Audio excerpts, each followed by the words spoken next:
Hello friends, வணக்கம். Welcome to Sargunas சமையல். இன்றைக்கி நம்ம சேனலில் நல்லா ஜூஸியான மினி ஜாங்கிரி தாங்க செய்ய போகிறோம். கடைகளில் போய் வாங்காமல் நம்ம வீட்லேயே ஈஸியாக டேஸ்ட்டாக நல்ல ஜூஸியான மினி ஜாங்கிரி செய்யலாங்க. இப்போ இது எப்படி செய்யுதுன்னு பார்க்கலாம். நம்ம சேனலை இப்போ தான் முதல் முறையாக பார்க்குறீங்கன்னா சப்ஸ்கிரைப் பண்ணிக்கோங்க. அப்படியே பக்கத்தில் இருக்கிற பெல் பட்டனையும் அழுத்தி வச்சுக்கோங்க. இப்போ வாங்க ஜாங்கிரி எப்படி செய்யுதுன்னு பார்க்கலாம்.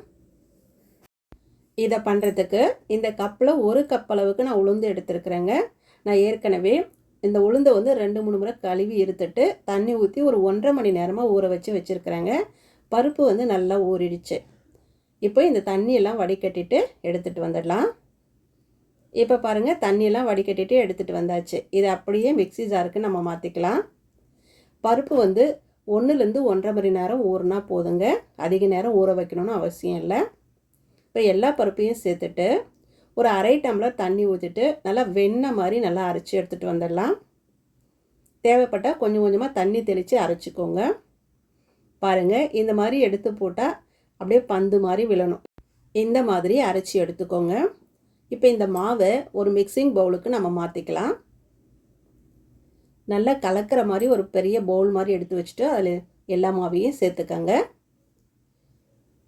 பாருங்கள், எல்லா மாவையும் சேர்த்துட்டேன். இப்போ இது கூடவே 1 டேபிள் ஸ்பூன் அரிசி மாவு சேர்த்துக்கோங்க.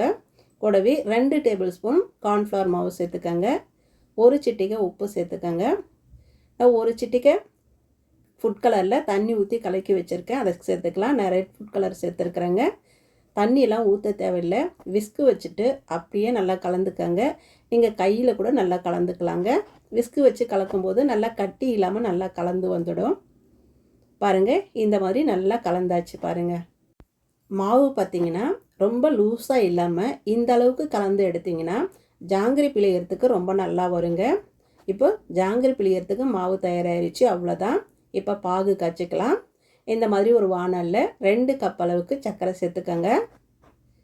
2 கப்பு சர்க்கரைக்கு 1 கப் அளவு தண்ணி ஊற்றிக்கோங்க. ஊற்றிட்டு அடுப்பை மீடியம் ஃப்ளேமில் வச்சுட்டு இந்த சர்க்கரையெல்லாம் கரைஞ்சி வரட்டும். அது வரையும் கலந்து விட்டுக்கிட்டே இருங்க.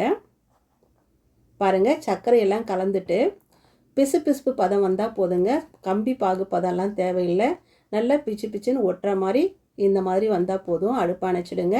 லெமன் இருந்ததுன்னா 2-3 சொட்டு லெமனை பிழிஞ்சு விட்டுக்கோங்க, லெமன் ஜூஸை. அவ்வளோதான், பாகு தயாராகிடுச்சு. இப்போ இந்த மாவு ஒரு முறை நல்லா கலந்து விட்டுக்கோங்க. கலந்து விட்டுட்டு இன்றைக்கி நான் பால் கவரில் தான் மினி ஜாங்கிரி செய்ய போகிறேங்க. பால் கவரை நல்லா கழுவிட்டு எடுத்துக்கோங்க. எந்த அளவுக்கு மாவு ஃபில் பண்ண முடியுமோ அந்த அளவுக்கு ஃபில் பண்ணிக்கோங்க. பால் கவர் இருந்தால் பால் கவரில் செய்துக்கலாம். அப்படி இல்லைன்னா பைப்பிங் கவர் இருந்தால் அதில் கூட செய்துக்கலாங்க. மாவு ஒரு 3/4 பாகம் ஃபில் பண்ணிவிட்டு ஒரு ரப்பர் பேண்ட் போட்டுடலாம்.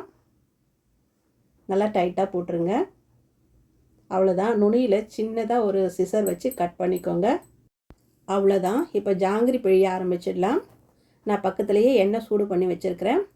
எண்ணெய் லைட்டாக சூடான உடனே அடுப்பை சிம்மில் வச்சுட்டு இந்த மாதிரி பிழிஞ்சிக்கோங்க. ஒன்றோடு ஒன்று ஒட்டுற மாதிரி இந்த மாதிரி பிழிஞ்சிங்கன்னா பிரிஞ்சு போகாமல் இருக்கும். எந்த அளவுக்கு முடியுமோ அந்த அளவுக்கு நம்ம பிழிஞ்சிக்கலாம். எல்லாம் பிழிஞ்சிட்ட பிறகு அடுப்பை மீடியம் ஃப்ளேமில் வச்சுட்டு இந்த எண்ணெயோட ஓசையெல்லாம் அடங்கின பிறகு எடுத்து சர்க்கரை பாகில் போட்டுடலாங்க. பாருங்கள், ஒரு 10 மினி ஜாங்கிரி இதில் பிழிஞ்சிருக்கிறேங்க. இப்போது ஒரு பக்கம் நல்லா வெந்துருச்சு. இன்னொரு பக்கம் திருப்பிடலாம். ரொம்ப ஈஸியாக செய்திடலாங்க. ரொம்ப ஜூஸியாக ரொம்ப நல்லாயிருக்கும். கடையில் போய் வாங்கவே தேவையில்லை. நம்ம வீட்டிலே செய்து சாப்பிட்லாம், எல்லாருக்கும் கொடுக்கலாம். இந்த தீபாவளிக்கு இந்த மாதிரி செய்து பாருங்கள். இப்போ பாருங்கள், இந்த எண்ணெயோட ஓசையெல்லாம் நல்லா அடங்கிடுச்சு. பாருங்கள், அவள் தான் வெந்துடுச்சு. இப்போ எடுத்து அப்படியே இந்த எண்ணெயெல்லாம் வடிகட்டிட்டு சர்க்கரை பாகில் சேர்த்துடலாம். சர்க்கரை பாகில் சேர்த்துட்டு ஒரு 10லேருந்து 15 நிமிஷம் நல்லா ஊறட்டும். திருப்பி விட்டு நல்லா ஊற வச்சுட்டு எடுத்திங்கன்னா சூப்பராக மினி ஜாங்கிரி, ஜூஸியான மினி ஜாங்கிரி சூப்பராக தயாராகிடுச்சுங்க. பாகு சூடு குறைஞ்சிருதுன்னா லைட்டாக சிம்மில் வச்சு கொஞ்சம் சூடுபடுத்திக்கோங்க. ரெண்டும் ஜாங்கிரியும் சூடாக இருக்கணும், பாகும் சூடாக இருந்தால் தான் நல்லா ஊறி வரும். அவ்வளோதாங்க. எல்லாத்தையும் நான் பொரித்து எடுத்துட்டேன். பாருங்கள், சூப்பராக ஜூஸியான மினி ஜாங்கிரி அருமையாக தயாராகிடுச்சு. பாருங்கள், எடுத்து பிழிஞ்சு காமிக்கிறேன். பாருங்கள் எவ்வளோ ஜூஸியாக இருக்குது. இந்த தீபாவளிக்கு இந்த மாதிரி செய்து பாருங்கள், ரொம்பவே நல்லாயிருக்கும். இந்த வீடியோ பிடிச்சதுன்னா சர்குணா சமையலுக்கு சப்ஸ்கிரைப் பண்ணுங்கள், லைக் பண்ணுங்கள், கமெண்ட் பண்ணுங்கள். மறக்காமல் உங்கள் தெரிஞ்சவங்களுக்கு நிறைய ஷேர் பண்ணுங்கள். அப்படியே பக்கத்தில் இருக்க பெல் பட்டனை அழுத்தி விடுங்க. அப்போ தான் நான் போடுற வீடியோ உங்களுக்கு உடனுக்குடன் வரும். நன்றி, வணக்கம்.